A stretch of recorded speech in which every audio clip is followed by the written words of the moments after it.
हिंदी में यूपीएससी की तैयारी से संबंधित प्रोग्राम्स को देखने के लिए सब्सक्राइब करें स्टडी IQ IAS हिंदी।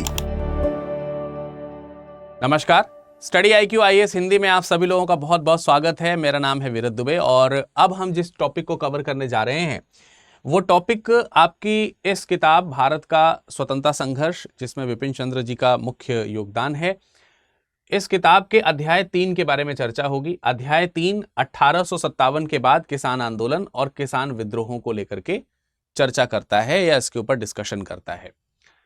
इसमें मुख्य रूप से जैसे आप बंगाल का नील आंदोलन है, पाबना विद्रोह है, इस तरीके के कुछ आंदोलनों को देखेंगे और उसके महत्व को समझने का प्रयास करेंगे कि आखिर ये आंदोलन अंततः किस प्रकार के प्रभाव को जनता पर आक्षेपित करते हैं और दूसरा ये क्यों शुरू होते हैं, इसके पीछे के कारण और तर्क क्या हैं।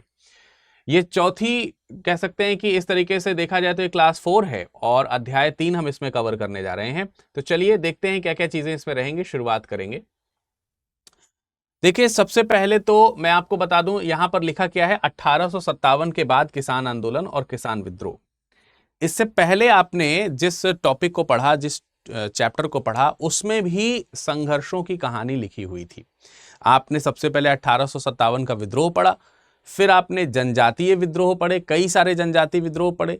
अंततः आप लोगों ने शायद संथाल आंदोलन जो है वो पढ़ा था। बहुत ही शानदार विद्रोह था जिसमें अंग्रेजों के खिलाफ काफी तेजी से प्रयास किए गए थे।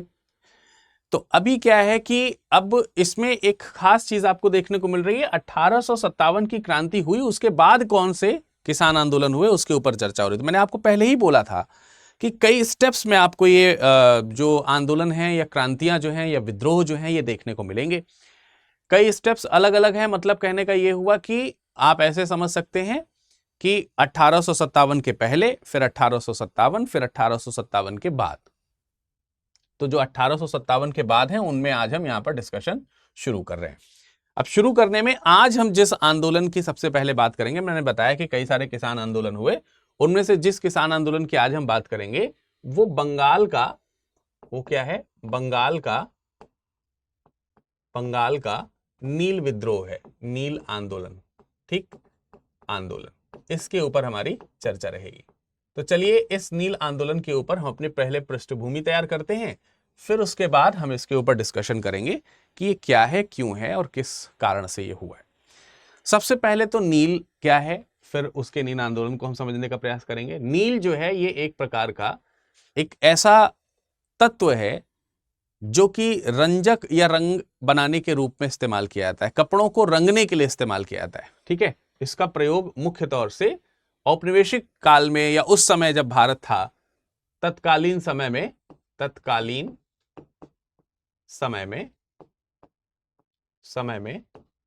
कपड़ों की रंगाई के लिए, कपड़ों को रंगने के लिए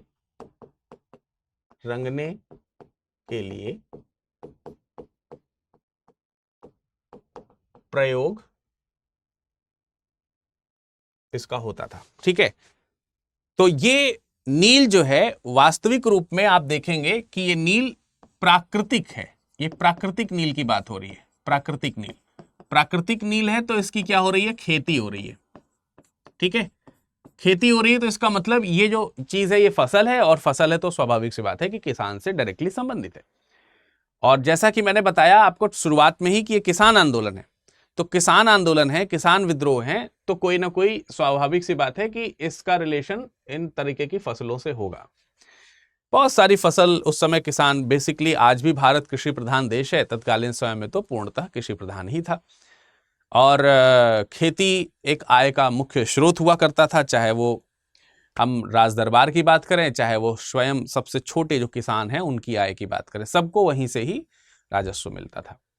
तो ये एक बहुत अहम चीज है। अब अगर इस पे किसी तरीके का प्रहार किया जाएगा तो विद्रोह स्वाभाविक है। ठीक है, तो आइए अब हम इसके बारे में समझने का प्रयास करते हैं कि ये क्या है। देखिए, किसान आंदोलनों में नील आंदोलन जो है, स्वाभाविक सी बात है कि ये एक विद्रोह के तौर पर देखा गया है और जिसकी शुरुआत बंगाल से हुई है। मुख्य तौर से बंगाल में एक नदिया जिला है, वहां से इसकी शुरुआत हुई है लेकिन ये शुरुआत क्यों हुई है, पहले इसके ऊपर हम थोड़ी सी चर्चा करेंगे। लेकिन उससे भी पहले हम ये चर्चा करने का प्रयास करेंगे कि जो आपका ये नील आंदोलन है उसमें नील की खेती हुई है, ये आपको समझ में आ गया है। लेकिन नील की खेती क्यों हुई है? रंगने के लिए हुई है। लेकिन फिर भी एक और पृष्ठभूमि है जो हमें यहां पर समझना होगा, और पृष्ठभूमि क्या है कि ईस्ट इंडिया कंपनी, आप समझ रहे हैं, औपनिवेशिक शासनकाल में भारत में व्यापार करने वाली जो प्रमुख ब्रिटिश कंपनी है वो ईस्ट इंडिया कंपनी है। ईस्ट इंडिया कंपनी के जो व्यापारिक उद्देश्य हैं वो कैसे उसे साधने हैं, उसको किस हद तक वो लागू कर सकती है, इसकी कोई सीमा नहीं है। एक समय आता है कि जब ब्रिटिशर्स के द्वारा भारत में भू राजस्व को लेकर के तरह तरह के कानून बनाए गए, उससे किसानों को बहुत परेशानियां हुई। तो कई सारे जो किसान आंदोलन हैं वो भू राजस्व से परेशान होकर के भी किए गए हैं। इसमें नील आंदोलन को हम थोड़ा सा दूसरी तरह से देखते हैं, क्योंकि नील आंदोलन जो है वो वैश्विक मांग पर आधारित कृषि के पश्चात होने वाला जो उत्पीड़न है, शोषण है, उस पर आधारित है। वो उसकी प्रमुख वजह यही है।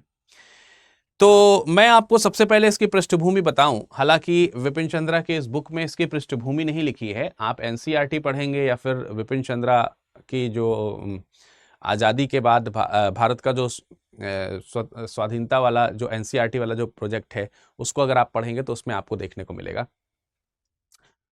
तो इसमें बताया गया कि अगर आप 13वीं शताब्दी के आसपास की चर्चा करेंगे तो यूरोप में खास तौर से ब्राजील, इटली, ब्रिटेन, इन सब जगहों पर कपड़ों को रंगने के लिए नील का प्रयोग किया जाता था, और इसमें जो नील प्रयोग होती थी वो भारतीय नील होती थी।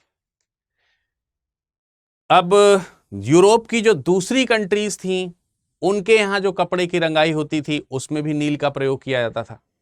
लेकिन उस समय जो भारत से नील यूरोप में जाती थी उसकी मात्रा बहुत कम थी।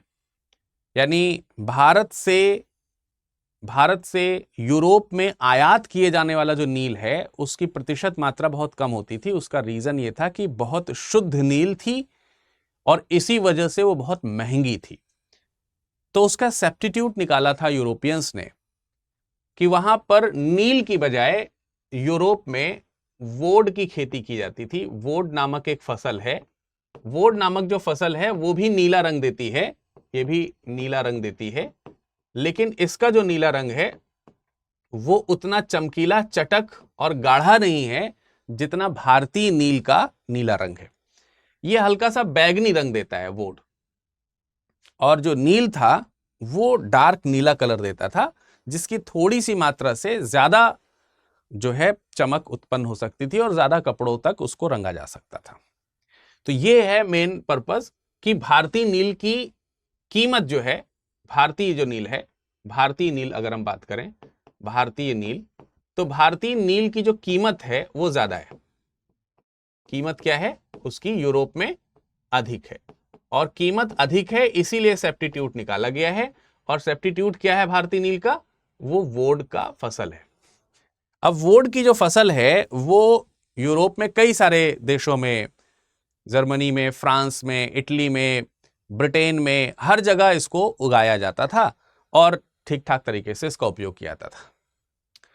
लेकिन जैसे जैसे यूरोप औद्योगिक क्रांति की तरफ बढ़ा, तो औद्योगिक क्रांति आने से क्या हुआ, यहां पर एक पॉइंट हमको याद रखना है। अभी मैं पृष्ठभूमि बता रहा हूं इसलिए आपको कह रहा हूं, औद्योगिक क्रांति जब आती है तो औद्योगिक क्रांति के आने से एक घटना घटित होती है कि कपड़ा बाजार जो है, कपड़ा जो व्यापार है या उद्योग जो है, कपड़ा उद्योग में क्या आ गई? तेजी आई, तीव्रता आई। यानी कि कपड़े का उत्पादन बढ़ गया। उत्पादन क्या हो गया? उत्पादन बढ़ गया। स्वाभाविक सी बात है कि कपड़े के उत्पादन बढ़ने से कपड़े की रंगाई की मांग बढ़ गई होगी। जिस समय ये सारी घटनाएं घटित हुई, अच्छा, इस बीच जो है कई सारे दूसरे कानून भी यूरोप में पारित किए गए। मसलन वोड के जो फसल उगाने वाले यूरोपीय किसान होते थे उनको एक तरीके से भारतीय नील से प्रतिस्पर्धा करनी होती थी, तो भारतीय नील को यूरोप के मार्केट से हटाने के लिए तरह तरह के कानून लागू करवाए गए थे कि उनका आयात ना किया जाए। अलग अलग कंट्रीज में ऐसा किया गया था, लेकिन धीरे धीरे करके इसमें शिथिलता आ गई थी। और एक समय ऐसा जब यहाँ पर आया तो उसी समय कुछ यूरोप की कंट्रीज थी, इसके बाद अमेरिका, और इसके बाद वेस्ट इंडीज, कुछ ऐसे देश थे जहां पर इनका जो प्रोडक्शन हुआ करता था, वुड का जो प्रोडक्शन हुआ करता था, वो किसी कारण से घट गया और उसकी सप्लाई जो है वो यूरोप में नहीं हो पाई। ऐसे समय में उद्योग का बढ़ना, वुड की सप्लाई का कम होना, यह भारतीय नील की मांग को क्या कर देता है, बढ़ा देता है। वैसे तो भारतीय नील जो उपोष्ण कटिबंधीय क्षेत्र हैं वहां पर ठीक तरीके से उगाए जाते हैं, तो यूरोप में भी ठीक तरीके से उगाया जा सकता था, लेकिन भारत में पाई जाने जो मिट्टी थी वो और ज्यादा उपजाऊ थी नील की खेती के लिए। और दूसरी तरफ भारत में नील उगाना सस्ता था, क्योंकि यहां पर मजदूर यूरोप की तुलना में, किसान यूरोप की तुलना में आसानी से मिल सकते थे। तो अब ये जो शिफ्टिंग है वो किसकी तरफ हो गई, नील की तरफ हो गई। ध्यान से समझने का प्रयास कीजिएगा। अब नील का कपड़ा उद्योग जो उत्पादन बढ़ा, उसकी वजह से नील की मांग जो है बढ़ी। नील की क्या बढ़ गई, मांग बढ़ गई। और ये भारतीय नील की बात हो रही है, भारतीय नील की मांग बढ़ गई। और जब भारतीय नील की मांग बढ़ी तो ईस्ट इंडिया कंपनी ने तेजी से भारत में नील इंडस्ट्री में, नील उद्योग जो है उसके उत्पादन से संबंधित बागान जो हैं उसमें इन्वेस्ट करना तेजी से शुरू कर दिया।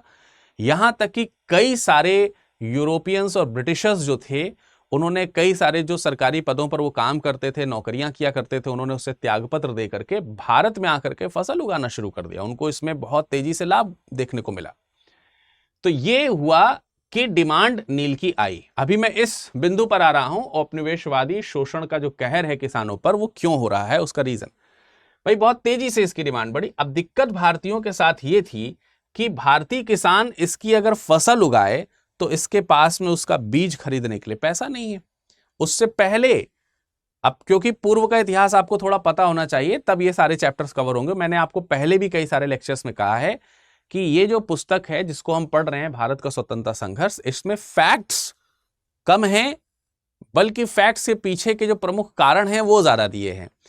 तो ये बुक खास तौर से उन लोगों को समझ में आएगी जिन्होंने हिस्ट्री की समझ पहले से थोड़ी सी विकसित की है। इसलिए, क्योंकि अगर मान लेते हैं कि आपने हिस्ट्री पहले से नहीं पढ़ी तो फिर आपको हमारे लेक्चर को बहुत ध्यान से सुनने की आवश्यकता है, अदरवाइज फिर ये पकड़ में नहीं आएगा आपको, फिर आप किताब में ढूंढते रह जाओगे। तो वही चीज मैं आपको बता रहा हूं कि भारतीय नील की जब मांग बढ़ रही है तो ईस्ट इंडिया कंपनी यहां पर निवेश करना चाह रही है। और उससे पहले आप लोगों को यह मालूम होना चाहिए कि भारत में किसानों की दशा बहुत दयनीय है, क्योंकि कई ऐसी परिस्थितियां उत्पन्न करी गई थी जिसके माध्यम से जो भारतीय किसान है वो जो बहुत बड़ा कर्जदार हो गया है अपने जमींदारों का, और तमाम प्रकार के जो ब्याज पे रकम देते हैं लोग उनका, बहुत इस तरीके की स्थितियां आ चुकी हैं। तो साहूकार हैं, सूदखोर हैं, तो उनको ब्याज भी निपटाना है। दूसरी बात यह है कि किसान के पास में इस तरीके की फसल को उगाने के लिए बीज नहीं है, और ना ही उस तरीके के उपकरण हैं, और ना ही इसके बारे में वो विशेष जानकारी रखता है, क्योंकि भारत में नील जो है बहुत ज्यादा उत्पादित नहीं की जाती थी। लोकल मार्केट में कुछ कपड़ों की रंगाई के लिए ठीक ठाक तरीके का उत्पादन होता था, लेकिन विस्तृत मात्रा में बड़े बड़े बागान बना करके इस तरीके की कोई खेती नहीं होती थी। अब यह हुआ कि भारतीय किसान जो है वो नील की खेती करना कैसे शुरू करेंगे। इसके लिए इन्वेस्टर्स ने क्या किया, यहां पर बड़े बड़े नील के प्लांट्स लगाने शुरू किए और किसानों को अग्रिम राशि का भुगतान करना शुरू कर दिया कि हम तुम्हें ये पैसा दे रहे हैं, और साथ ही साथ तुम्हें हम टूल्स प्रोवाइड कर रहे हैं, साथ ही साथ हम तुम्हें जो ये बीज है ये प्रोवाइड करेंगे, और तुमको नील की खेती करनी होगी। अग्रिम देख करके किसानों के मन में थोड़ा सा लालच उत्पन्न हुआ, क्योंकि उसको ये लगता था कि इसको पा करके फसल उगने से पहले एडवांस यदि अगर मिल जाता है तो उसको लगता है कि ये जो है कहीं ना कहीं उसके वो कर्ज को निपटा देगा, फिर इधर फसल की खेती होगी तो हमारा घर परिवार ठीक ठाक हो जाएगा। तो उसको भी ज्यादा समझ नहीं है, तो वो बहुत सारे किसान इस झांसे में फंस गए। उसी चीज को यहां पर शोषण के तौर पर दिखाया गया है कि भारतीय किसानों का यहां पर क्या होना शुरू हुआ, शोषण होना शुरू हुआ। नई भू राजस्व प्रणाली, प्रशासनिक और न्यायिक व्यवस्था, दस्तकारी उद्योग, ये सब जो है इस चीज के आने से पहले लागू हुए हैं और वो नष्ट भी हो गए हैं। तमाम प्रकार के भू राजस्व प्रणालियां लाई गई भारत के अंदर, ठीक है, जिसकी वजह से किसानों के ऊपर अत्यधिक लगान जो है लगाया गया और लगान लगा करके उनसे लगान वसूला गया। जब वो नहीं दे पाए लगान तो उनके खेत धीरे धीरे जो है वो जमींदारों के पास जाने लगे। उनकी भेड़ बकरियां मवेशी जो हैं वो सब गिरवी रखे जाने शुरू कर दिए गए। घर की जो जमीन है, घर जो है वो सब गिरवी रखे जाने शुरू कर दिए गए। प्रशासनिक स्तर पर भी अगर हम देखें तो यूरोपियों का ही साथ दिया जाता था, क्योंकि ये तो प्रशासन यूरोपियों का ही था। कभी कभार जब ये न्याय मांगने के लिए कानून के सामने हाथ फैलाते थे किसान, तो क्योंकि इसमें ज्यादातर जज जो हैं वो यूरोपीय होते थे, तो वो मुकदमा का जो झुकाव है वो यूरोपियंस की तरफ ही रखते थे। यहां से भी किसानों को कुछ नहीं मिलता था।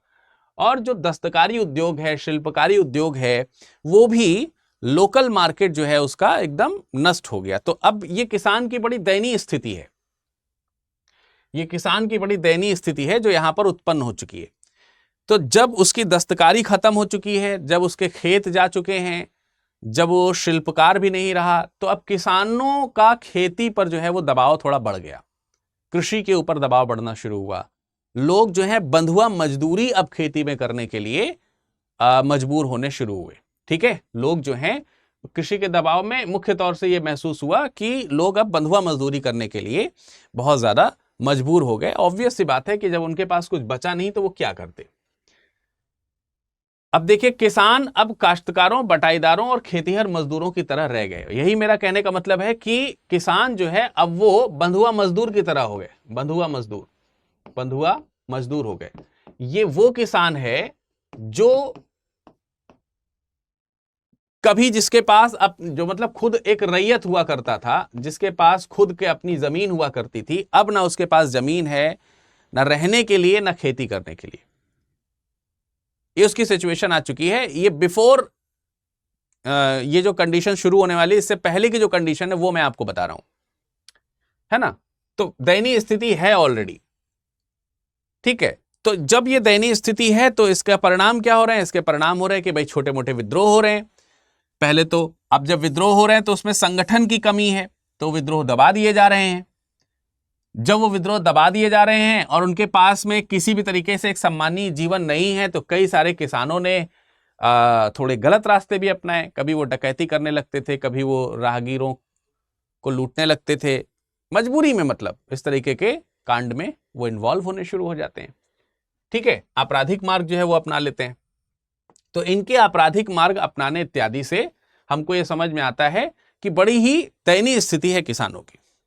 और दूसरा, भारत में नील इंडस्ट्री का किस तरीके से आगमन हो रहा है वो पृष्ठभूमि भी मैंने आपको यहां पर बताई। तो किसान नील की खेती क्यों करने के लिए तैयार हो जाता है प्रारंभ में, उसके कारण आप यहां पर समझ रहे हैं। दूसरा, भारत में नील की खेती की आवश्यकता क्यों है यूरोपियंस को, उसके कारण आपको मैंने यहां पर बताया। दोनों चीजें, जो बेसिक पृष्ठभूमि तैयार होनी चाहिए थी वो आपकी तैयार हो गई है।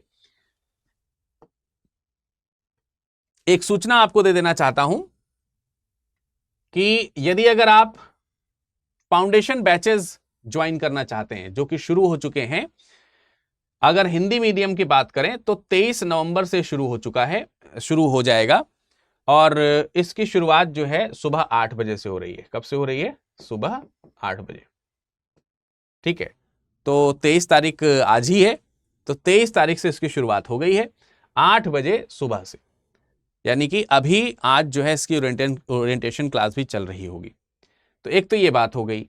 इसी तरीके से इंग्लिश बैच अगर आप देखेंगे तो इसकी शुरुआत कल यानी कि 24 नवंबर से होगी, और इंग्लिश में अगर आप देखेंगे तो 25 नवंबर को यानी कि परसों होगी। सुबह 8 बजे के सारे बैचेस है, तो जिस भाषा में आप एडमिशन लेना चाहें ले सकते हैं। प्रारंभिक परीक्षा से लेकर के इंटरव्यू तक की इसमें सारी तैयारी करी जाती है, विद जो मॉक टेस्ट वगैरह हैं वो सब आपको दिए जाते हैं, प्री, मेंस और इंटरव्यू तक के। इसमें न्यूनतम फीस के साथ एडमिशन लेने के लिए आपको विरद लाइव कोड का इस्तेमाल करना होगा। विरद लाइव कोड का यदि अगर आप इस्तेमाल करते हैं तो इसका मतलब ये है कि आपका रुझान हमारी तरफ है। फैकल्टी कोड यहां पर इसीलिए लगाया जाता है कि थोड़ा सा ये जांचा जा सके कंपनी में कि विद्यार्थी जो हैं वो टीचर को कितना पसंद कर रहे हैं। इसके अलावा इसका और कोई मकसद नहीं है। अगर आप चाहें तो विरद लाइव कोड का इस्तेमाल कर सकते हैं, और इससे आपका फायदा यह है कि आपको मैक्सिमम डिस्काउंट मिल जाएगा। अदरवाइज ये 26-27 हज़ार का कोर्स आपको पड़ता है, तो 24,999 में आप इसको ले सकते हैं। किसी भी प्रकार की जानकारी के लिए आप हमारे टेलीग्राम से जुड़ जाइएगा। दूसरी बात यह है कि प्रीलिम्स जो यहां पर है, प्रीलिम्स से लेकर के मेन तक का जो कोर्स है, उसमें आपको अलग से ऑप्शनल बैचेस लेने होंगे, क्योंकि ऑप्शनल सबके अलग अलग होते हैं, तो P2I में ऑप्शनल इन्वॉल्व नहीं है।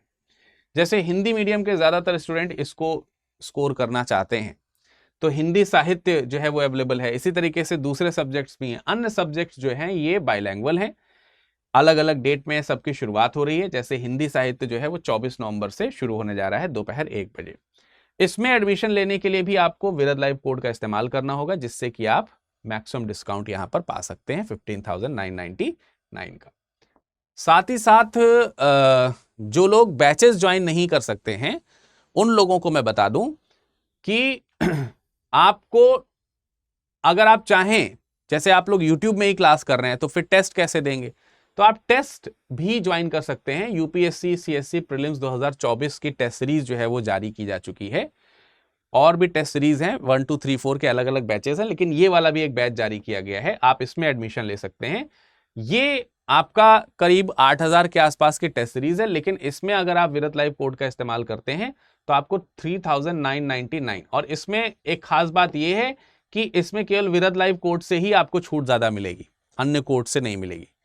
तो ये एक स्पेशल चीज है, अगर आप ये लेना चाहते हैं तो इसमें आप इस कोड का इस्तेमाल तो जरूर ही करें, अदरवाइज आपको अन्य में इतना डिस्काउंट नहीं मिलने वाला। ये स्पेशल जो है मेरे ऊपर लागू है, तो आप इसको ले। 22 नवंबर से ये वाला बैच भी शुरू होने वाला है, ठीक है। 22 नवंबर से ये प्रारंभ हो रहा है, तो आप इसमें एडमिशन ले लें। इसमें आपको 100+ टेस्ट मिलेंगे, तो ये सारी चीजें आप कर सकते हैं, ठीक है। तो ये कुछ चीजें हैं जो आप जरूर अवेल करिए। चलिए अब हम एक और अंतिम चीज आपको बता दें कि अगर आप बुक्स परचेज करना चाहते हैं तो इस पर भी विरद लाइव कोड का इस्तेमाल आप कर सकते हो, और ये इस्तेमाल करने से आपको एक्स्ट्रा 10% का डिस्काउंट मिलेगा। तो 4 चीजें हैं, पेड बैच है, P2I, दूसरा ऑप्शनल है, तीसरा आपका टेस्ट सीरीज है, और चौथा जो है बुक्स है। अगर आप कोर्स खरीदते हैं P2I तो उसमें टेस्ट सीरीज इन्वॉल्व है, बुक्स इन्वॉल्व नहीं है, ठीक है। तो वहां से आपको फिर केवल बुक्स और टेस्ट सीरीज, बुक्स जो है वो आपको अलग खरीदनी पड़ेंगी, ठीक है, और ऑप्शनल अलग से खरीदने पड़ेंगे। बाकी चीज इंडिविजुअल भी अलग अलग अवेलेबल है। अब चलिए शुरुआत कर लेते हैं। भारत में जो नील आंदोलन हुआ है, भारत में जो नील विद्रोह है, उसकी शुरुआत आप 1859 से 1860 के बीच में देखते हैं। 1859 से 1860 के बीच में देखते हैं। स्वाभाविक सी बात है कि ये 1857 की क्रांति के बाद का समय है। 59 की बात कर रहे हैं, तो उस समय 1857 की क्रांति लगभग 1858 तक काफी हद तक नियंत्रित हो चुकी थी। बंगाल में ये आंदोलन की शुरुआत होती है, और किसानों की ये सीधी लड़ाई के तौर पर देखी जाती है, क्योंकि ये जो आंदोलन है, मैंने आपको बताया नील के बारे में, नील की जो खेती है ये किसानों के लिए उपयोगी नहीं है। जब मैंने बताया आप लोगों को कि नील की खेती होनी शुरू हुई, तो नील की खेती में लोगों ने शुरुआत में तो अग्रिम ले लिया, लेकिन बाद में उन्हें पता चला कि उनके जो खेत हैं वो उससे खराब हो रहे हैं। तो बहुत बाद में इसके जो नुकसान हैं वो किसानों को पता चलने शुरू होते हैं। तो जब किसानों को इसके नुकसान बाद में पता चलने शुरू होते हैं, तो किसानों ने सीधे तौर पर सरकार से लड़ाई लड़ी है, नील के जो प्रोड्यूसर्स हैं उनके खिलाफ आवाज उठाई है। कई बार न्यायपालिकाओं में वो गए हैं, कई बार प्रशासनिक जो नियमावली हैं उसको उन्होंने चैलेंज किया है, कई बार प्रशासन की तरफ से गैर कानूनी तरीके से विद्रोह को दबाने का प्रयास किया गया, उसके अगेंस्ट में आकर के वो सामने विद्रोहों को उन्होंने प्रशासनिक जो गैर कानूनी कृत्य हैं उनको जो है दबाया है किसानों ने। तो इन सब में डायरेक्टली किसान इन्वॉल्व है, और ये शुरुआत बंगाल में नदिया से होती है, इसलिए हम यहां पर ये स्टेटमेंट लिखते हैं, तो आपको ये ध्यान रहना चाहिए। बेसिकली उस समय अगर आप देखेंगे तो वहां का किसान जो है वो धान की खेती यानी कि चावल जो है वो उगाना चाहता है, धान की खेती करना चाहता है, लेकिन उसे धान की बजाय नील उत्पादन के लिए मजबूर किया जा रहा है, क्योंकि मैंने बताया कि जो इन्वेस्टर्स हैं वो यहां पर आए हैं, वो एनी हाउ यहां पर ये प्लान करना चाहते हैं। अब देखिए उन लोगों का जो नील का उद्योग जो यहां पर डेवलप करना चाहते हैं, इन्वेस्टर्स जो हैं, बागान मालिक जो हैं, उनके सामने भी समस्या है। समस्या ये है कि जिस समय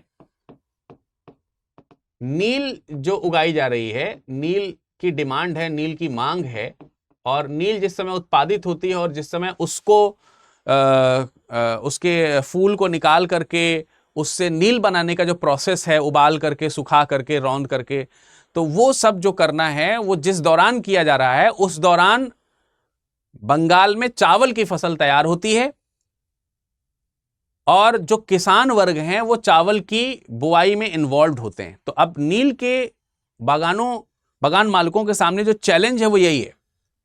चैलेंज ये है कि अब खुद तो वो इन्वेस्टर्स या फिर बागान मालिक खुद तो फसल उगा नहीं रहे हैं, उगानवाना इन्हीं किसानों से ही है। तो और किसान जो है वो धान उगाने में इन्वॉल्व है।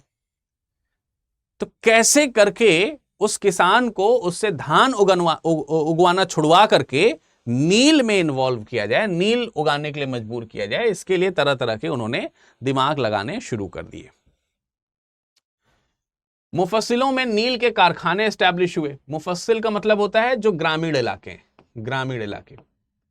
ग्रामीण जो इलाके हैं, उन्हीं इलाकों में क्या किए जाने शुरू किए, नील के कारखाने एस्टैब्लिश किए। कारखाने का मतलब यह है कि भाई नील जो है वो एक फूल के रूप में निकलता है, नील का जो पौधा है उससे नील का एक फूल निकलता है। अब उस फूल से नील तैयार करना होता है, तो फूल से नील को तैयार करने की एक लंबी प्रक्रिया है। उसे लाया जाएगा, सुखाया जाएगा, हौद में उबाला जाएगा, उसको हौद में रौंदा जाएगा, फिर सुखाया जाएगा, फिर उसे कूटा जाएगा, फिर उसको पाउडर में बनाया जाएगा, फिर पैकिंग होगी रॉ मटेरियल की। वो तमाम सारी जो चीजें हो रही हैं वो नील के कारखाने में हो रही है। अब दिक्कत ये है कि जो शुरुआती दिक्कत इन लोगों को जो आई, इन नील के उत्पादन करने वाले लोगों को, उनको दिक्कत ये आई कि अगर नील की खेती यहां हो रही है और कारखाना हम यहां लगा रहे हैं तो इतनी दूरी ठीक नहीं है। इसलिए उन्होंने उपाय निकाला कि जहां पर नील उगाया जा रहा है वहीं पर क्या किया जाए, जहां पर नील उगाया जा रहा है उसी में ही, वहीं पर ही पास में ही कारखाना लगाया जाए, यही कारखाना हो, यही खेत हो, जिससे कि आसानी से इसको कन्वर्ट किया जा सके। तो उन्होंने क्या किया, उन्हीं मुफस्सिलों में ही नील के कारखाने उगाने शुरू करे। अब इससे क्या हुआ, इसके लिए भी जमीन की आवश्यकता है। तो मैंने आपको एक प्रॉब्लम ये बताई कि एक तो किसान नहीं मिल रहा है, इनके सामने समस्या क्या है, नील के उत्पादकों के सामने, उत्पादक जो हैं की जो समस्या है, वो समस्या क्या है कि इसके लिए उन्हें खेत नहीं मिल रहे हैं, किसान नहीं मिल रहे हैं, और इसके लिए मजदूर नहीं मिल रहे हैं। मजदूर, खेत की आवश्यकता है नील उगाने के लिए, किसान की आवश्यकता है नील उगाने के लिए, मजदूर की आवश्यकता है उगे हुए नील को जो कारखाने तक ला करके उसका जो भी पैकेजिंग वगैरह है करना है, वहां तक पहुंचाने के लिए, वहां तक की स्टेज को कवर करने के लिए। अब ये सारी समस्याएं जो हैं इनके सामने हैं। तो इन्हीं सब समस्याओं से निपटने के लिए उन्होंने देखा कि किसान कितना मजबूर है, उसकी मजबूरी का फायदा उठा करके उसे जो है नील की खेती की तरफ लाया जा रहा है। तो शुरुआत में इसके लिए क्या प्रोसीजर का इस्तेमाल किया गया, जो प्रोसीजर शुरुआत में इस्तेमाल किया गया वो थी अग्रिम रकम। वो प्रोसीजर क्या है, अग्रिम रकम। अग्रिम रकम में क्या होता था, एक बॉन्ड बनवाया जाता था, एक करार बनवाया जाता था, और ये करार या बॉन्ड बनवाने के लिए एक नील एजेंट का इस्तेमाल किया जाता था। नील एजेंट जो है उसका इस्तेमाल किया जाता था। नील एजेंट किसान और नील उद्योग का जो मालिक है या बागान का जो मालिक है उसके लिए बिचौलिए का काम करता था, और तय शर्तों के अनुसार वो जो है किसानों को अग्रिम रकम दे करके, और अग्रिम रकम में क्या हुआ कि एक तरीके से कर्जा दे दिया। इनको कर्जा चाहिए था किसानों को, क्यों चाहिए था मैंने आपको स्थिति पहले ही शुरुआत में क्लियर की। तो किसानों को कर्जा चाहिए था, ये कर्जा दे देते थे। ये ध्यान रखना है कि अग्रिम रकम जो है ये फसल की एडवांस राशि नहीं है। कई बार इसको फसल की एडवांस राशि की तरह भी देखा जाता है, लेकिन यहां पर अग्रिम रकम ये बाद में चुकता भी करनी है, ये वापस लौटानी है।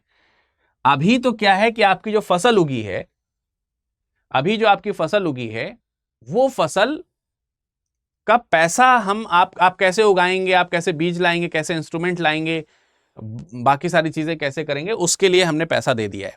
परंतु ये पैसा किसान के पास रुकता कहां था, ये तो खर्चा कर लेता था वो, क्योंकि उस पास इतने खर्चे होते थे। तो इसका दुष्प्रभाव क्या पड़ेगा एट द एंड, जब आप देखेंगे कि यूरोप में नील की डिमांड कम होगी तो इस अग्रिम की वसूली करी जानी शुरू करी जाएगी, और इस वसूली में फिर से अत्याचार होंगे।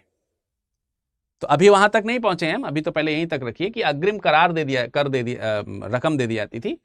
अब इस अग्रिम रकम को किसान को यह बताया जाता था कि ये रकम उस तरीके की है, मतलब आप ऐसे समझिए कि फसल कटने के बाद जो आपको पैसा मिलना चाहिए वो फसल कटने से पहले हम आपको पैसा दे दे रहे हैं। तो किसानों को लगा ये अच्छी बात है यार, पहले पैसा मिल जा रहा है, ठीक है। लेकिन बाद में पता चला कि फसल से प्राप्त जो राशि है, यानी कि फसल उत्पादन के बाद, बेचने के बाद जो मालिकों को जो धनराशि मिल रही है, उसकी तुलना में ये राशि जो अग्रिम के तौर पर दी जा रही है बहुत मामूली सी है। इसको साधारण शब्दों में ऐसे समझें तो जो किसान है उसको उसकी किसानी या खेती या मजदूरी का बहुत ही अल्पतम राशि मिल रही है, वो भी बॉन्ड के तौर पर बहुत ही अल्पतम राशि मिल रही है। उसे किसान को बाद में पता चल रहा है कि ये तो बहुत महंगे उस पे जो है बेचा जा रहा है। तो किसान को इस बात का रोष होगा कि हमसे प्रोड्यूस सस्ते में करा करके महंगे में बेच रहे हैं, जबकि हमको उसका लाभ नहीं दे रहे हैं। तो ये भी एक कारण आपको समझ में आना चाहिए कि नील का आंदोलन जो है वो क्यों हो रहा है। ठीक है, वही मैंने बताया, बाजार भाव से कम कीमत में इनको जो है अग्रिम दे दिए जाते थे और इस सब प्रक्रिया के माध्यम से किसानों को ठगा जाता था। अब किसानों को ठगा कैसे जाता था वो भी मैं आपको बता दूं। जो ये बॉन्ड तैयार किए जाते थे, ये करार जो तैयार किए जाते थे, इसमें जो खर्चा आता था ये खर्चा भी किसान बियर करेगा। इसके अलावा जो फसल तैयार होगी वो फसल काट करके उसका जो ट्रांसपोर्टेशन है, ट्रांसपोर्ट का जो खर्चा है वो भी किसान अवेल करेगा।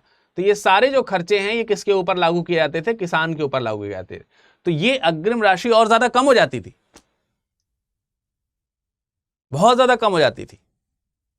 और इन सब चीजों के लिए अच्छा, इसमें एक बात यह भी थी कि जब भी कोई किसान करार के ऊपर हस्ताक्षर कर देगा तो उसको अपने खेत के 1/4 हिस्से पर नील उगाना होगा। और यह भी कि ये नील खेत के उस 1/4 हिस्से पे उगाया जाएगा जो सबसे फर्टाइल हो, जब सबसे उपजाऊ इलाका हो, उपजाऊ भूमि पर। यानी किसान अपनी मर्जी से, किसानों के ठगे जाने में आप कंडीशन लिख सकते हैं कि अपनी मर्जी से खेत के भाग का इस्तेमाल नहीं कर सकता था। ठीक है, फसल उगाने में वो अपनी मर्जी से इसका इस्तेमाल नहीं कर सकता है। जिस हिस्से में कहा जाएगा उगाने के लिए, उसी हिस्से में आपको ये फसल उगानी है। तो ठगी में एक बात यह भी हुई कि बाद में पता चला, बाद में इस सब चीजों के बारे में भी पता चल रहा है, बाद में जो है इसके बारे में पता चल रहा है कि भाव कम है, और बाद में किसानों को यह पता चल रहा है कि इससे जो खेत जो हैं जिस पर नील उगाई गई,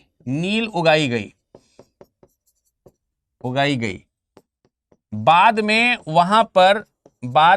वहां पर धान की फसल नहीं उगा सकते, क्योंकि फर्टिलिटी जो है, उपजाऊपन जो है जमीन का, वो ये नील सोख लेता है। उसका भी तो मूल्य देना चाहिए। फसल खेत तुम्हारा बर्बाद हो गया, उसका कोई कंपनसेशन नहीं मिल रहा है। तो ये तमाम चीजें थी जिससे किसान जो है वो क्या हो गया, बाद में बहुत परेशान हो गया। कारिंदे भी किसानों से रिश्वत लेते थे। कारिंदे का मतलब एजेंट। कारिंदे का मतलब क्या है? एजेंट। एजेंट कौन है? यही नील के किसान जो एजेंट है, नील एजेंट। ये किसानों से रिश्वत लेते थे क्योंकि शुरुआत में कई सारे किसानों को इस अग्रिम की जरूरत होती थी। तो उस अग्रिम जो छोटी सा मिल रहा है उसमें से भी ये एजेंट कमीशन ले रहे हैं। जैसे आप लोगों को अभी तो शायद नहीं मालूम होगा, लेकिन पहले जब लोन वगैरह पास किया जाता था, अब तो बैंक आपको सीधे लोन देती है, आप बैंक में अप्लाई करते हो और बैंक आपको लोन दे देती है जितने % पे आपका तय होता है। पहले ऐसा नहीं होता था। पहले होता यह था कि जो एजेंट हैं, जो क्या नाम है आपका,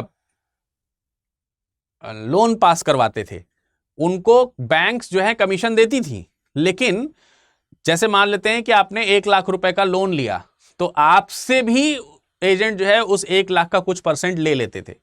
तो वैसे ही यहां पर भी रिश्वत ले रहे हैं। तो यार किसान के पास बची क्या रहा है ले दे करके, वो नील की खेती विदेशियों के लिए कर रहा है और उसको मिल नहीं रहा है कुछ ढेला भर भी। तो आप बात समझिए, जब किसानों को ये सब बातें समझ में आनी शुरू हुई तो उन्हें इस चीज से छुटकारा कैसे मिले, इसका केवल एक ही उपाय उनके पास समझ में आया कि कैसे ना कैसे छोटे मोटे जमींदारों के सामने हाथ पैर पसार लो, या फिर किसी के पास में गड़ी रकम हो तो वो रकम किसी तरह इकट्ठा कर लो और उस रकम को इकट्ठा करके जो अग्रिम लिया है वो वापस कर दो। करारनामा खत्म। करार क्या हो जाएगा? करार खत्म करने का किसानों के पास एकमात्र तरीका था। एकमात्र तरीका। और जब किसानों ने इस तरीके का इस्तेमाल करना शुरू किया, अब सोचिए, किसानों को समझ में आ गया नुकसान है, वो खेती नहीं करेंगे। तो खेती ना करने के लिए वो तो बॉन्ड साइन कर रखा है, तो बॉन्ड क्लियर करने के लिए उन्होंने क्या किया कि जो पैसा एडवांस लिया हम वापस कर रहे हैं, हमारा तुम्हारा करार खत्म। इतने नालायक थे ये सब कि उन्होंने अग्रिम वापस लेने से इनकार कर दिया कि नहीं, अब 3 साल के लिए तुमको अग्रिम मिला है तो तुम्हें लेना पड़ेगा, चलाओ 3 साल और खेती करो मेरे लिए।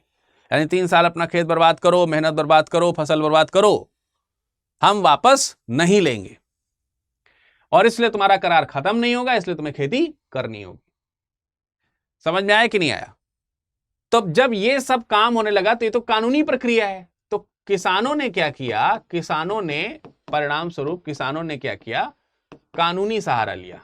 कानूनी सहारा। तो जब कानूनी सहारा लिया, तो जब किसान जा रहा है कानून के पास, तो स्वाभाविक सी बात है कि करारनामा जिन 2 पार्टीज के बीच में गया है तो दूसरी पार्टी भी जाएगी। तो इसमें किसानों का क्या है? वो तो वैसे ही लुटे पिटे हैं, गरीब हैं, किसी तरह उनको न्याय की उम्मीद अगर है तो वो यहां तक जाते थे। तो अव्वल तो इनकी सुनवाई नहीं होती थी, अगर होती भी थी तो उससे इनका नुकसान होता था, जो उद्योग के मालिक हैं उनका नुकसान होता था। तो वो बार बार इस पचड़े में पड़ना नहीं चाहते थे। लंबी कानूनी प्रक्रिया है, फलाना ठिकाना है, उससे उनके व्यवसाय पर नुकसान पहुंच रहा है। तो इसीलिए उन्होंने, क्योंकि बहुत बड़ी मात्रा में जब करार वापस होने की बात शुरू हो गई, तो मिल मालिकों, माफ कीजिएगा, नील के जो उद्योग मालिक हैं उन लोगों ने नया तरीका अपनाया कि अब हम उनसे करार कराएंगे ही नहीं। ये किसान कर क्या लेंगे हमारा? इनके ऊपर हम लाठी चलवाएंगे।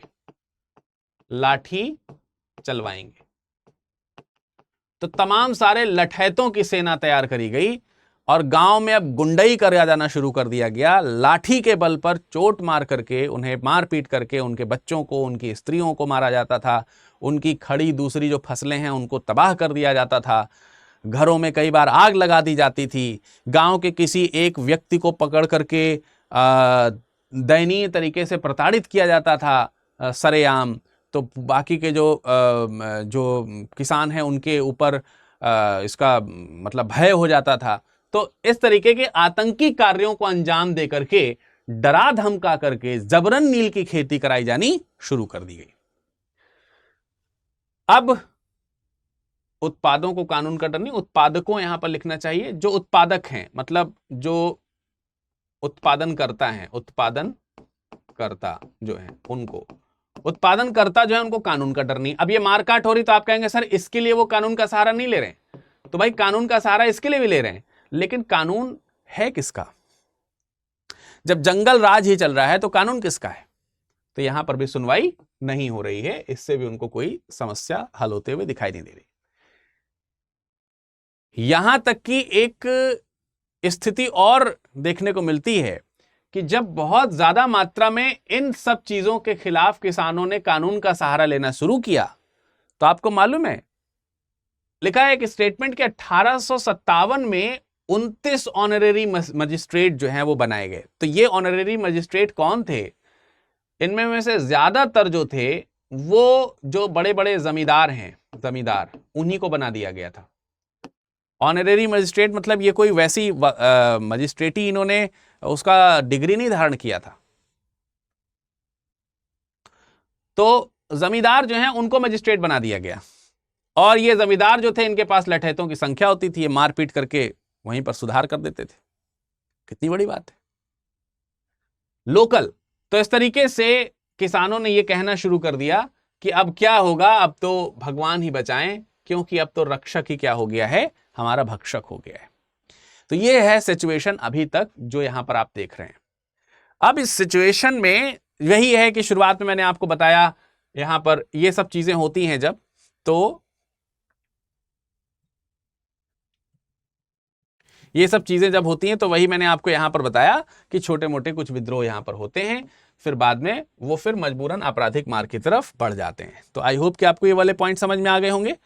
अब देखिए, जब ये सारी चीजें होनी शुरू हो गई तो, और जिस समय ये सब आंदोलन तेजी से शुरू हो गए, तो इस समय एक अफवाह सी फैली।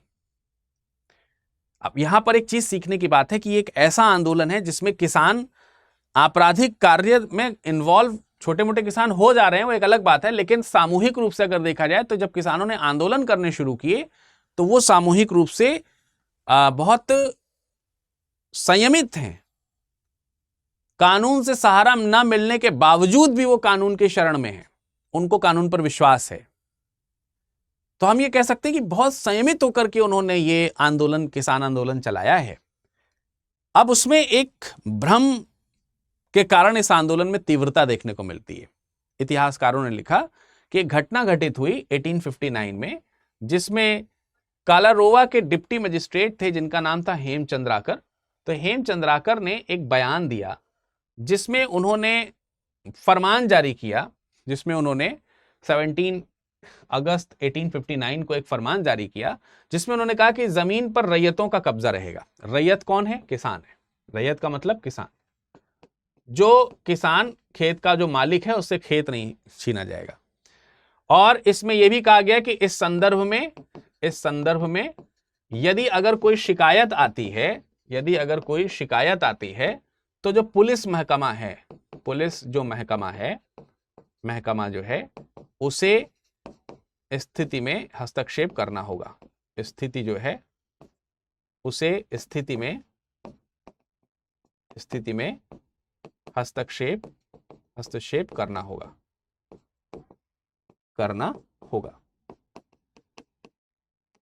अब इसने ये भ्रम उत्पन्न कर दिया कि शायद जो सरकार है वो किसानों की तरफ अब आ रही है, यानी कि किसानों का वो साथ देना शुरू कर रही है। और ये बाद में कहा गया कि ऐसी बयानी जो है वो डिप्टी मजिस्ट्रेट को नहीं करनी थी, लेकिन उन्होंने गलती से ये बयानी कर दी। अब जब गलती से बयानी कर दी जिसमें कह दिया गया कि पुलिस को इंटरफियर करना पड़ेगा, तो जो काम पहले कर रहे थे, जिससे वो अब भयभीत हो रहे थे, अब उस काम का उनको और अधिकार मिल गया और मोटिवेशन मिल गया। और इसलिए बड़ी मात्रा में अलग अलग जो थाने हैं, अलग अलग थाने जो हैं, उनमें जो किसान हैं उन्होंने क्या करना शुरू कर दिया, अर्जियां जो हैं वो देनी शुरू कर दी। क्योंकि उन्हें इस संघर्ष का ये एक शांतिपूर्वक तरीका समझ में आया कि जब हमें विद्रोह करने की क्या आवश्यकता है, जब किसान का साथ देने के लिए इस तरीके की घोषणा कर ही दी गई है तो फिर दिक्कत ही क्या है। ठीक है, तो उन्होंने आराम से जो है शांतिपूर्वक आंदोलन चलाने शुरू कर दिए। लेकिन जब अर्जियों की मात्रा बढ़ गई और इधर जब ये कहा गया कि इस तरीके की जो शिकायतें हैं उस पर ध्यान देना होगा, और जब अर्जियां बढ़ी गई तो वास्तविक रूप में तो ध्यान देने जैसी कोई बात थी नहीं। तो जब अर्जियों पर ध्यान नहीं दिया गया, अर्जियों को नजरअंदाज किया गया, तो किसानों को लगा कि सरकार तो साथ दे रही है, लेकिन ये पुलिस वाले जो हैं यही साथ नहीं दे रहे हैं, यही निकम्मेपनी की हद पार कर रहे हैं। तो फिर किसानों ने इनके खिलाफ फिर एग्रेसिव होना शुरू कर दिया। इनकी इसी एग्रेसिवनेस को ही किसान आंदोलन या नील आंदोलन के रूप में जाना जाता है, नील विद्रोह के रूप में जाना जाता है, जो कि सितंबर 1859 को शुरू हुआ बंगाल के नदिया जिले से। ठीक है, बंगाल के नदिया जिले में एक गांव है जिसका नाम है गोविंदपुर। अब इस गोविंदपुर गांव में जो नील के एजेंट्स हुआ करते थे, या जो नील उद्योग पति जो हुआ करते थे, उनके यहाँ काम करने वाले 2 रिटायर्ड कर्मचारी थे जिनका नाम है दिगंबर विश्वास और विष्णु विश्वास। ये नील के बारे में बारीकी से समझ रखते थे और उन्हें यह स्पष्ट था कि इससे किसानों को दिक्कत है। हालांकि ये पहले सरकारी मतलब उन लोगों के लिए काम करते रहे थे, पढ़े लिखे थे, तो ये एक तरीके से बुद्धिजीवी हुए ना, बुद्धिजीवी वर्ग हुए। बुद्धिजीवी वर्ग का मतलब क्या है? बुद्धिजीवी वर्ग का मतलब पढ़ा लिखा समझदार। किसान जो है वो पढ़े लिखे नहीं है, इसीलिए शुरुआत में वो जाल में फंस गए थे। ये पढ़े लिखे हैं, इनको सब मालूम है और इन्होंने तो उस पर्टिकुलर नील से डायरेक्ट संबंध रखा है जो उच्च वर्ग के लोग हैं उनसे। तो वो जानते हैं कैसे कि उच्च वर्ग के लोगों ने कैसे ग्रामीणों के शोषण के जाल फैला रखे हैं। तो जब ये सारी चीजें हुई तो उसका साथ जो है इस उच्च वर्ग के लोग, इस बुद्धिजीवी वर्ग के लोगों ने दिया, जो जिसका नेतृत्व जो है दिगंबर विश्वास और विष्णु विश्वास ने किया। ये 2 नाम आपको बहुत अच्छी तरीके से याद रखने चाहिए, ठीक है, और ये प्लेस जो है आपको याद रखना चाहिए। तो परिणाम यह हुआ कि जब अर्जियों को नजरअंदाज किया जाना शुरू किया गया, तो अब नजरअंदाज कैसे किया गया? नजरअंदाज ऐसे किया कि जब अर्जियों की संख्या बढ़ी तो एक तो उसके ऊपर कोई कार्यवाही नहीं हो रही, उसकी सुनवाई नहीं हो रही है। दूसरा, ये अर्जियां अब और ना आए, इसके लिए खुद प्रशासन ने जो है लठैत भेजे जाने शुरू कर दिए। जो अर्जी लेकर के आएगा उसके गांव के मुखिया को या फिर पूरे गांव को या फिर जो लेकर के जाएगा उसको, उसकी पिटाई कर दी जाएगी, उसको आतंकित किया जाएगा। तो ऐसी आतंक की घटनाएं बढ़नी शुरू हो गई। तो इन्हीं घटना में से एक घटना आपको देखने को मिलती है 13 सितंबर 1859 को, कि कुछ लठैत जब जो हैं इस तरीके की अर्जी देने वाले लोगों के खिलाफ जब लाठी लेकर के आने का प्रयास करते हैं, तो किसान भी जो है वो लाठी लेकर के तैयार है, ठीक है। लठैत जो आए हैं वो किसान जो है उन लठैतों से लड़ने के लिए तैयार हैं। तो उन्होंने लठैतों पर ही हमला कर दिया और ये हमला जो है लाठी से किया गया। वो लाठी लेकर के आए थे तो ये भी लाठी लेकर के तैयार हैं, इनके पास तो भाले भी थे। तो लाठी और भाले लेकर के भयंकर तरीके से मारकाट करी और इन लठैतों को सबक सिखा दे कि तुम्हारी लाठी से हम डरने उड़ने वाले हैं नहीं, और तुम लठैत तो हम तुमसे बड़े लठैत, आओ लड़ लो। तो ये वाला कांड यहां पर देखने को मिला। अब जैसे ही ये कांड हुआ ये नदिया जिले में, इसकी खबर बंगाल में जंगल के आग की तरफ फैल गई। अब बंगाल में केवल नदिया ही तो किसान नील जो है वो उससे परेशान है नहीं, पूरा बंगाल परेशान है। तो इसलिए तेजी से दूसरे क्षेत्रों में खबर फैल गई और 1860 की वसंत तक समस्त जिलों में, मतलब संपूर्ण बंगाल में, आप देखेंगे संपूर्ण बंगाल में इस तरीके से जगह जगह ये घटनाएं घटित होनी शुरू हो गई कि जहां कहीं भी किसानों की बात नहीं मानी जा रही है, जहां कहीं भी नील के व्यवसायी उनके ऊपर अत्याचार कर रहे हैं, किसानों ने जम करके बोलना शुरू कर दिया है। अब देखिए यहां पर एक घटना आपको और ध्यान रखनी है। ये 1859 की बात हो रही है, 1859 की। इससे पहले 1857 की क्रांति हो चुकी है, यह ध्यान रखना है आपको। और 1857 की क्रांति से पहले भी कई सारे नागरिक और जनजातीय विद्रोह हुए थे, जिसमें खास तौर से संथाल विद्रोह हुआ था।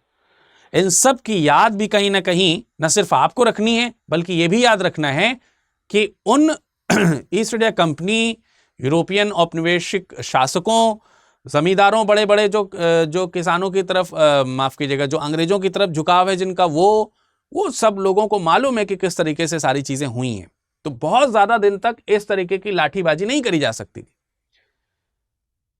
नील कारखानों पर हमले कर दिए गए। उनके जो अग्रिम थे, अग्रिम जो हैं वो मांगे गए तो उन्होंने लौटाने से मना कर दिए। नील की जो खेती है वो खेती करने से मना कर दिया गया। किसानों द्वारा ये सारा काम किया जा रहा है, वो खेती नहीं करेंगे, लगान नहीं देंगे, ठीक है, ये सारी चीजें नहीं करेंगे। तो ये सब चीजें किसानों के द्वारा शुरू की गई। तो जब किसानों ने लठियारों को भगाना शुरू कर दिया, अपनी आवाज को और बुलंद करना शुरू कर दिया, मजबूत होने लगे, संगठित होने लगे, तो प्रशासन ने एक और कदम उठाया। प्रशासन ने इनको धमकाना शुरू किया दूसरी तरीके से। अब कानूनी सहारा किसानों ने लिया था, तो इनको भी कानूनी तरीके से धमकाया जाना शुरू कर दिया गया। अब इनको कानूनी तरीके से कैसे धमकाया जा रहा है? इनसे कहा जा रहा है कि तुम्हारी जमीन छीन लेंगे। क्यों? क्योंकि मैंने आपको शुरुआत में ध्यान करिए कि अग्रिम की तरफ लालच क्यों इनको दिख गया था, क्योंकि इन किसानों की जमीन गिरवी रखी हुई थी तमाम सारे जमींदारों के पास में, और वो जमींदार जो हैं वो अंग्रेजों के प्रभाव में थे। तो इनको धमकी भेजी गई, ये सब चीजें बंद कर दो, चुपचाप से नील की खेती करो, वरना तुम्हारी जो जमीन गिरवी रखी जिंदगी में कभी वापस नहीं मिलेगी, ध्यान रख लेना। और केस ठोकेंगे अलग, भरपाई करोगे अलग। तो जमीन छीने चाने की किसानों को क्या मिलनी शुरू कर दी गई? धमकी। फिर मैं आपको बता दूं कि जब आपके पास में खोने के लिए कुछ नहीं बचता है, जब आपके पास में खोने के लिए कुछ नहीं बचता है, तब आप अपना 100% देने के लिए तैयार हो जाते हैं। जब तक आपके पास में खोने के विकल्प हैं, इसीलिए कहा जाता है कि जब कोई काम आपको ईमानदारी से करना हो तो विकल्प विहीन होकर के करिए।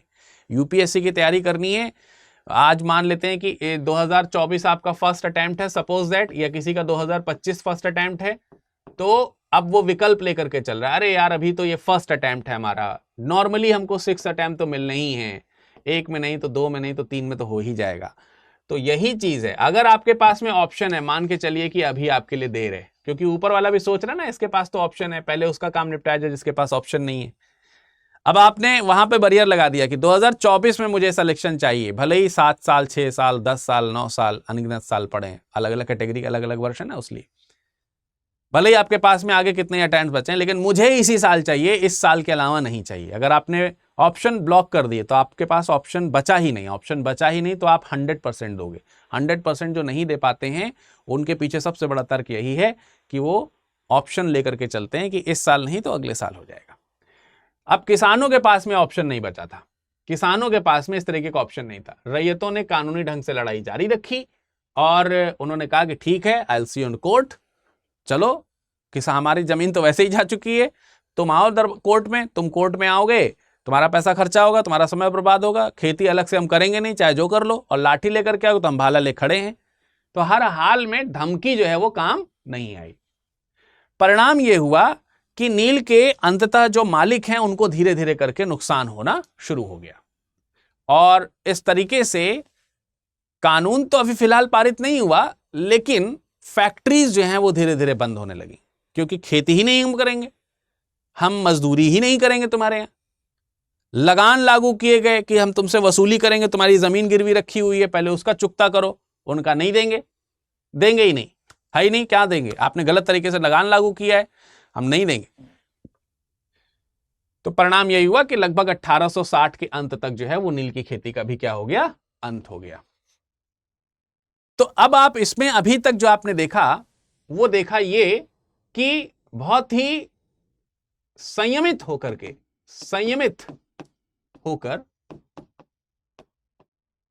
ये आंदोलन हुआ, ठीक है, ये बहुत ही संयमित होकर के आंदोलन हुआ।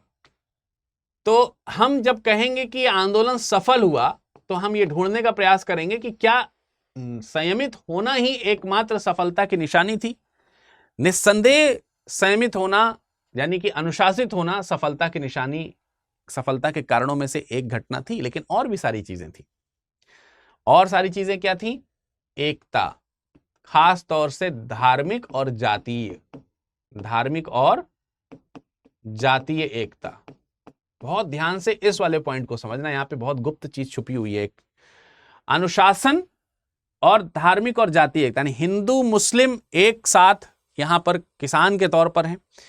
ऊंच नीच की जाति का भेदभाव नहीं है, यहां पर किसान है, यहां पर जाति किसान है, धर्म किसान है, उसके नाम पर अनुशासन, उसके नाम पर एकता है। तमाम सारे संगठन एक तरह से कार्य कर रहे हैं, एक दूसरे का सब सहयोग कर रहे हैं। सहयोग कौन कर रहे हैं? अशिक्षित और शिक्षित, अशिक्षित और शिक्षित। सहयोग हमको यहां, असहयोग नहीं, सॉरी, सहयोग, शिक्षित, अशिक्षित और शिक्षित, इन लोगों का आपसी सहयोग है। बुद्धिजीवी वर्ग किसानों की ओर से सोच रहा है और किसानों का भरपूर समर्थन कर रहा है। छोटे जमींदार जो हैं, छोटे जमींदारों के साथ में भी दिक्कत थी, क्योंकि जो अग्रिम दिया जाता था वो जमींदारों को भी दिया जाता था, और ये जमींदार मोटिवेट करते थे किसानों को कि आकर के खेती करो। तो छोटे जमींदार, वो जमींदार जो अंग्रेजों की तरफ ज्यादा जिनका झुकाव नहीं था, उनको भी स्वाभाविक सी बात है नुकसान उठाना पड़ा। तो उन जमींदारों ने भी इन किसानों का क्या दिया? साथ दिया। कई सारे महाजन भी ऐसे आए। पहली बार यहां देखने को मिला कि कई सारे महाजन जो है वो यहां पर किसानों का साथ देने के लिए आए और उत्पादकों के भूतपूर्व कर्मचारियों द्वारा इसका नेतृत्व किया गया, जैसा कि मैंने आपको यहां पे दिगंबर विश्वास इत्यादि के बारे में बताया है ना। तो ये कौन थे? ये इन्हीं उत्पादकों के भूतपूर्व कर्मचारी थे जिन्होंने ठीक तरीके से समझा था कि आंतरिक स्थिति क्या है, उद्देश्य क्या है, और उसको समझ करके झकझोर उठे अपने आप को लेकर के और फिर उन्होंने किसानों का साथ दिया। तो ये बात है इस सफलता के कारण में। अब आप इसको देखिए तो कहीं ना कहीं ये जितनी भी चीज है, अगर ये सब एक जगह पर अनुशासित एक और एकत्रित हो रही है, इसी को कहा जाता है राष्ट्रवाद। यही राष्ट्रवाद है। राष्ट्रवाद में धर्म, धार्मिक भेदभाव, जातीय भेदभाव, शिक्षित अशिक्षित का भेदभाव, ऊंच नीच का भेदभाव, स्टेटस का भेदभाव नहीं देखने को मिलता। हम अमीर हैं तो ये देखो, अमीर गरीब सब, ये अमीर हैं, ये उच्च वर्ग हैं, अमीर वर्ग हैं, ये आप देखिए ये बुद्धिजीवी वर्ग है। और फिर धार्मिक, जाति, एकता और अनुशासन देखिए आप कि उतना ही लठैती हो रही है जितना लठैत आ रहे हैं। एक्स्ट्रा कोई ऐसी मारकाट नहीं हो रही है। ओवरऑल तो शांतिपूर्ण, अव्वल तो वो कानूनी सहायता ले रहे हैं। इससे बढ़िया क्या बात हो सकती है? तो ये सब चीजें हमको देखने को मिल रही कि यही चीज आगे चल करके हम कह सकते हैं कि एक राष्ट्रवाद की नींव और मजबूत हो रही है। 1857 की क्रांति में कुछ चीजें देखने को मिली, फिर उसके आगे ये एक और राष्ट्रवाद हमको पनपते हुए देखने को मिल रहा है। तो बंगाल इसी तरीके से धीरे धीरे करके राष्ट्रवादियों के शरणस्थली बन जाएगा, जर्नी बन जाएगा। और यही आगे चल करके 1905 में इसीलिए बंगाल का विभाजन किया जाएगा। तो शुरुआत से ही बंगाल में ये सब चीजें क्यों हो रही हैं, ये आपको पता चल गई होंगी। बुद्धिजीवियों का साथ मिला, बुद्धिजीवियों का साथ मिलने से ही अनुशासन और एकता बनी। उन्होंने गाइड किया किसानों को कि तुम्हें अब क्या करना चाहिए। इनके ही कहने पर किसानों ने जब धमकियां आनी शुरू करी तो इन बुद्धिजीवियों ने कहा कि लगान देना बंद करिए, कोई लगान आपको देने की जरूरत नहीं है, खेत में खेती करना बंद कीजिए, आपका खेत है, आप खेती मत करिए। अग्रिम वापस कर रहे हैं, वो नहीं ले रहे हैं, तो उसमें उनकी दिक्कत है, कोर्ट में घसीट रहे हैं, जाइए कोर्ट में, कोई दिक्कत नहीं। तो इस तरीके से मोटिवेशन जो है बुद्धिजीवियों का साथ जो है वो मिला और किसानों ने आगे अपने कदम आगे बढ़ाए। दूसरा, बुद्धिजीवियों का एक साथ और देखने को मिलता है कि अखबारों में लेख लिखे गए। खास तौर से यहां पर एक तो हिंदू पैट्रियट का नाम आएगा, ठीक है, एक मिनट, एक तो हिंदू पैट्रियट का नाम आएगा जो हरिश्चंद्र मुखर्जी जी के द्वारा लिखा गया। हरिश्चंद्र मुखर्जी हिंदू पैट्रियट में इस तरीके की एक बात लिखते हैं, जरा देखिए क्या लिखा है। लिखा है, बंगाल को अपने किसानों पर गर्व होना चाहिए। शक्ति, धन, राजनीतिक शिक्षा और यहां तक कि नेतृत्व के अभाव के बावजूद बंगाल के किसानों ने जो आंदोलन चलाया है वो अब तक दुनिया के सामाजिक इतिहास में किसी भी आंदोलन से किसी भी मायने में कमतर नहीं है। सरकार किसानों के खिलाफ है, कानून उसके खिलाफ है, ट्रिब्यूनल उसके खिलाफ है, प्रेस उनके खिलाफ है, और इसके बावजूद उनकी यह उपलब्धि रही है जिसका लाभ हमारे देश की आगे आने वाली पीढ़ियों को हर स्तर पर मिलेगा। यह बात बिल्कुल सत्य है कि लोकल बुद्धिजीवी तो जरूर साथ में। अब आप कह रहे होंगे सर आप कह रहे हैं यहां पर प्रेस साथ में नहीं है, लेकिन यहां तो प्रेस साथ में। ये प्रेस भारतीय प्रेस की बात हो रही है, तो भारतीय प्रेस है, ये भारतीय प्रेस है। लेकिन जो यूरोपियन प्रेस है वो अपोजिट सारी चीजें लिखती थी। वो लिखती थी किस तरीके से आपके किसान जो हैं वो गैर भरोसेमंद हैं। दूसरा, अगर भारतीय लोग यहां पर चीजों को लिखते भी थे, भारतीय प्रेस अगर चीजों को लिखती तो उनको बैन किया जाता था। हरिश्चंद्र मुखर्जी के ऊपर काफी सारे आक्षेप लगाए गए, लेकिन फिर भी इन लोगों ने इन सब चीजों की कवरेज जारी रखी। और इसने भी कहीं ना कहीं जो वो जंगल में आग फैलाने वाली जो बात है उसमें इन लेखों का भी बहुत बड़ा योगदान रहा। आगे चल करके बंगाल, अगर आगे कोई भी आंदोलन होगा, फिर वो किसान आंदोलन हो या कोई भी आंदोलन हो, तो लोग इस आंदोलन से प्रेरित होंगे और समझेंगे कि कैसे संगठित होकर के विद्रोह किया जा सकता है। दीनबंधु मित्र ने नील दर्पण में नील का जो खेती करने वाले लोग हैं, नील खेती के जो कह सकते हैं कि जो दुष्परिणाम थे, उनकी विधिवत जो है इसमें व्याख्या करी। बुद्धिजीवियों की जो भूमिका है उसकी वजह से आगामी राष्ट्रवादी बुद्धिजीवी वर्ग पर प्रभाव पड़ा। इसके बारे में तो मैंने आपको पहले बताया कि राष्ट्रवादी जो बुद्धिजीवी वर्ग है वो इससे प्रेरित होगा, वो इस चीज को समझेगा, जानेगा और आगे की ओर इसको मोटिवेट करने का प्रयास करेगा। एक और चीज का समर्थन यहां पर है, इत्तेफाक से मिशनरियों का भी यहां पर समर्थन मिला, जिसकी वजह से जो कानूनी सहायता मिलनी चाहिए थी, कानूनी सहायता जो है जो किसानों को मिलनी चाहिए थी वो मिली, क्योंकि मिशनरियों के समर्थन के कारण ही आगे चल करके ये तमाम सारा जो नीलकांड हुआ है, इस नीलकांड की जांच करने के लिए, इस नीलकांड की जांच के लिए आयोग बनाया जाना चाहिए, इसका यहां पर सुझाव दिया गया। तो इसीलिए एक नील आयोग बना, ठीक है, नील आयोग बना, और नील आयोग ने इसकी जब जांच करी तो स्पष्टता बताया कि हां यहां पर किसानों का शोषण हुआ है, किसानों से जबरन खेती कराई गई है, किसानों को उचित मूल्य नहीं दिए गए हैं, किसानों को डराया धमकाया गया है, उनके साथ मारपीट करी गई है, ऐसी सारी चीजों को यहां पर एक्सेप्ट किया गया। तो ये छानबीन में नील आयोग का जो गठन हुआ 1860 में, उस 1860 में नील आयोग ने इन सब चीजों को जो रिपोर्ट जारी करी, उस रिपोर्ट में उन्होंने ये सारी चीजें बताई जो मैंने बोला अभी।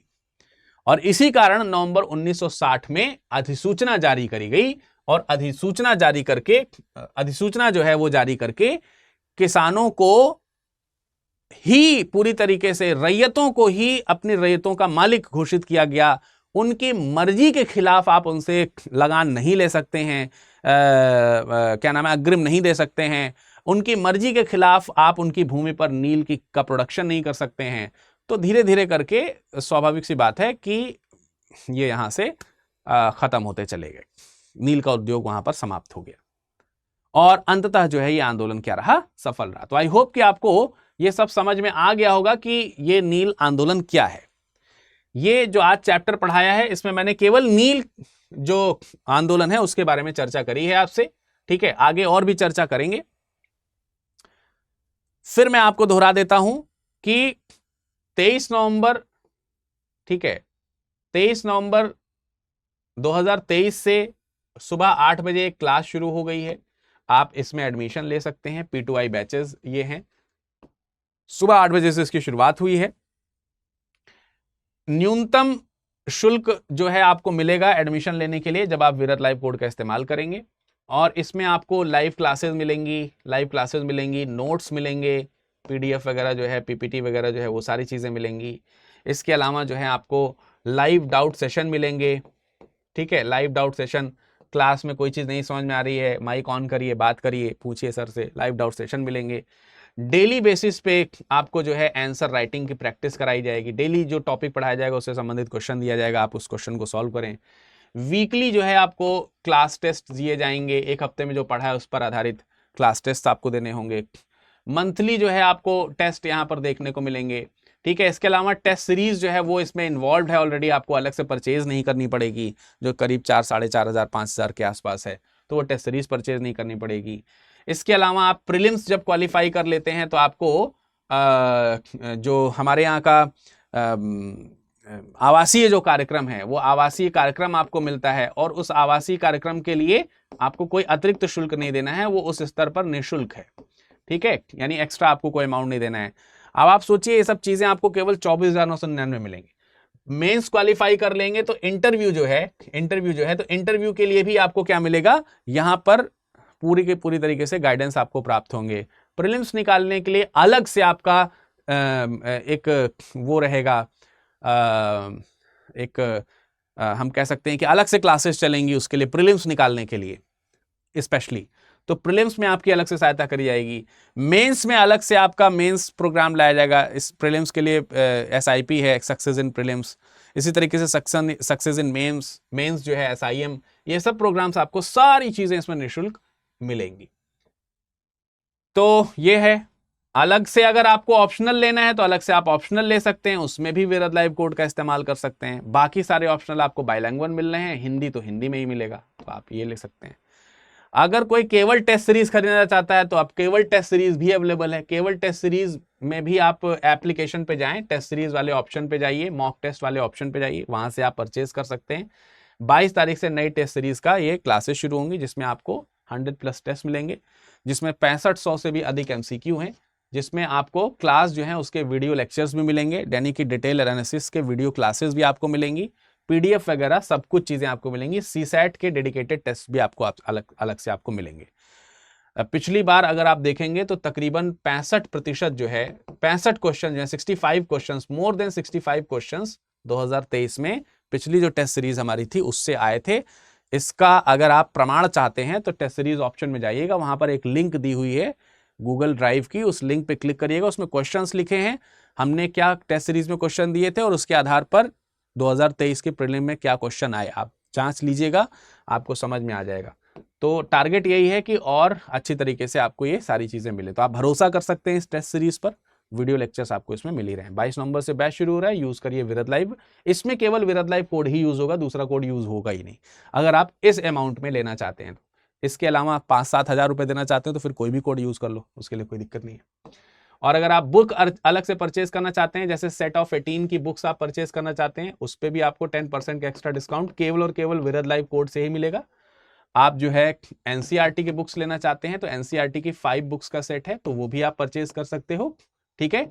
उस पर भी विरद लाइव कोड का इस्तेमाल मिलेगा आपको, उस पर भी 10% का डिस्काउंट मिल जाएगा। और कुछ किताबें हैं वो 1 या 2 के बंडल में है, उसको भी अगर आप चाहें तो परचेज कर सकते हैं, अगर किसी को इंडिविजुअल करनी है तो। बेस्ट ऑप्शन जो है वो ये है, 4-5 हज़ार रुपए में, 4 हज़ार रुपए में, 4,500 हज़ार रुपए में के आसपास जो है आपको ये अच्छी तरीके से मिल जाएगा, ठीक है। तो 4-4,500 हज़ार 5,000 के आसपास में आपको बुक्स सारी मिल जाएंगी, फिर कोई दूसरी किताब खरीदने की आवश्यकता नहीं रहेगी। तो चलिए आज के लेक्चर में फिलहाल इतना ही, और अभी फिलहाल हम इसको यहीं पे रोकते हैं। इस लेक्चर की पीडीएफ जो है, ये जो आज सेशन अभी अभी आपने जो किया है कवर, इसकी पीडीएफ जो है आपको यहाँ पर मिल जाएगी, ठीक है। और आप हमें टेलीग्राम में virat.dube के नाम से फॉलो कर सकते हैं, या फिर टेलीग्राम में ये जो लिंक है ये डालिएगा, वहां से आप जुड़ सकते हैं। इंस्टाग्राम में भी आप हमें virat.dube के नाम से फॉलो कर सकते हैं, और फेसबुक में आप सिंपली विरत दुबे नाम से सर्च करिए तो मैं आपको वहां पर भी मिल जाऊंगा।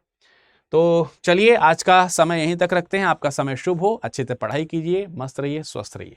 धन्यवाद। हिंदी में यूपीएससी की तैयारी से संबंधित प्रोग्राम्स को देखने के लिए सब्सक्राइब करें स्टडी IQ IAS हिंदी।